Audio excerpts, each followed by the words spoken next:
जब भी हम नए हेडफोन्स या ईयरफोन्स खरीदते हैं तो आपने नोटिस किया होगा उस पर लिखा रहता है ब्लूटूथ 5.0, 5.2, 5.3। तो अब नया 5.4 भी आ चुका है। तो क्या वाकई में इन नंबरों से फ़र्क पड़ता है? मैं हूं जितव्य और स्वागत करता हूं आपके अपने YouTube channel the review card पर। आज मैं आपको सिंपल लैंग्वेज में बताऊंगा कि ब्लूटूथ 5.0, 5.2, 5.3 और 5.4 में क्या फ़र्क है और नया गैजेट खरीदते समय हमें किसे लेना चाहिए। अब कि ब्लूटूथ वर्जन क्या है। ब्लूटूथ वर्जन बेसिकली अपग्रेड होते हैं। हर नया वर्जन स्पीड, रेंज, बैटरी और स्टेबिलिटी में पिछले वाले से बेहतर होता है और द रिव्यू कार्ड पर हम आपको यही सिंपल तरीके से एक्सप्लेन करते हैं। अब बात करते हैं ब्लूटूथ 5.0 की। ब्लूटूथ 5.0 आया था 2016 में। इसमें 2 गुना ज़्यादा स्पीड 2 Mbps पर सेकंड और 4 गुना रेंज मतलब 240 मीटर की मिलती थी। इसका फ़ायदा ये हुआ कि ईयरबड्स और स्पीकर बिना लेग के इजीली कनेक्ट होने लगे, लेकिन इनमें अब भी ऑडियो क्वालिटी कंप्रेस होकर ही जाती थी। यानी ये वर्जन वायरलेस डिवाइस के लिए बेस बना, और यहाँ बेस का मतलब बेस से नहीं, आधार से। तो दोस्तों अब बात करते हैं ब्लूटूथ 5.2 की। ब्लूटूथ 5.2 वर्जन 2020 में आया था। ये काफ़ी इंपॉर्टेंट था। इसमें इंट्रोड्यूस हुआ LE audio, low energy audio.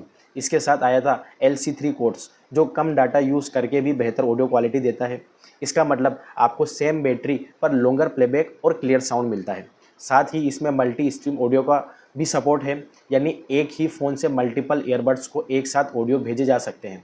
जैसे फ्यूचर में आप और आपका दोस्त एक ही फ़ोन से सेम सॉन्ग सुन पाएंगे। ये 5.2 की वजह से ही पॉसिबल हुआ है। वैसे दोस्तों, अगर ये जानकारी आपको सिंपल और यूज़फुल लग रही हो तो एक छोटा सा काम कर दो, द रिव्यू कार्ड को सब्सक्राइब कर लो, क्योंकि आपके लिए इसी तरह की गैजेट नॉलेज में हर हफ्ते लाता रहूँगा। तो दोस्तों अब बात करते हैं ब्लूटूथ 5.3 की। ब्लूटूथ 5.3 आया था 2021 में और इसमें स्टेबिलिटी इंप्रूव की गई।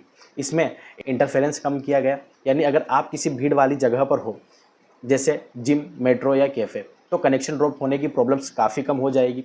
इसमें लो पावर मोड्स और ज़्यादा इफेक्टिव बना दिया गया है। साथ ही इसमें बैटरी शेड्यूलिंग सिस्टम है, मतलब डिवाइस ज़्यादा एफिशिएंटली डाटा एक्सचेंज करते हैं, जिसमें बैटरी ड्रेन होने की संभावना और भी कम हो जाती है। यानी 5.3 वाला हेडफोन्स आपको ज़्यादा स्टेबिलिटी, कनेक्शन और लंबी बैटरी देगा। ऐसे छोटे छोटे टिप्स अगर आप रेगुलरली पाना चाहते हैं तो अभी सब्सक्राइब बटन दबा दीजिए, क्योंकि बहुत लोग वीडियो देखते तो हैं लेकिन सब्सक्राइब नहीं करते हैं और वे अगले अपडेट से मिस कर जाते हैं। दोस्तों अब बात करते हैं ब्लूटूथ 5.4 की। ब्लूटूथ 5.4 सबसे नया वर्जन है जो कि 2023 में लॉन्च हुआ। ये खास तौर पर LOT डिवाइस यानी स्मार्ट गैजेट्स के लिए बनाया गया है। इसमें आया नया feature PAWR, periodic advertising with response. इसका मतलब ये है कि एक ही टाइम पर हज़ारों छोटे डिवाइस को आप एफिशिएंटली कनेक्ट कर सकते हो।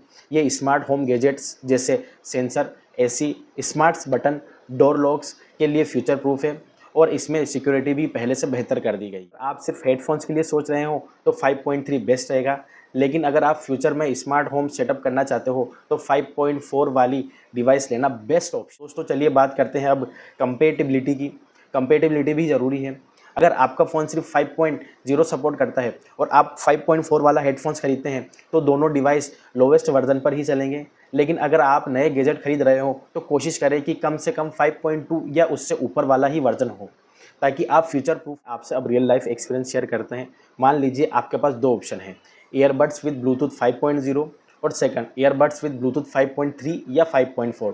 दोनों में से गाना तो बजेगा, लेकिन 5.3 और 5.4 वाले में आपको better battery backup, stable connections, future compatibility मिलेगी। और यही चीज़ें हम टेस्ट करके आपको बताते हैं द रिव्यू कार्ड पर। अगर ये कंपैरिजन आपको हेल्पफुल लग रहा हो तो द रिव्यू कार्ड को सब्सक्राइब कर। तो अब जब भी आप नया ब्लूटूथ डिवाइस खरीदें तो ध्यान रखिए ब्लूटूथ वर्जन भी मैटर करता है। अगर बजट अलाउ करता है तो ब्लूटूथ 5.2, 5.3 या 5.4 वाले डिवाइस चूज़ करें, ताकि आपको फ्यूचर प्रूफ परफॉर्मेंस मिले। आप देख रहे हैं द रिव्यू कार्ड। अगर ये वीडियो आपको हेल्पफुल लगी हो तो लाइक करें, सब्सक्राइब जरूर कीजिए और कमेंट में बताइए अभी आप कौन सा ब्लूटूथ वर्जन यूज़ कर रहे हैं। और सब्सक्राइब के साथ साथ आप बेल आइकन को भी दबाइए, ताकि फ्यूचर में आने वाले जितने भी अपडेट्स है आप तक आसानी से पहुंच सकें। जय हिंद।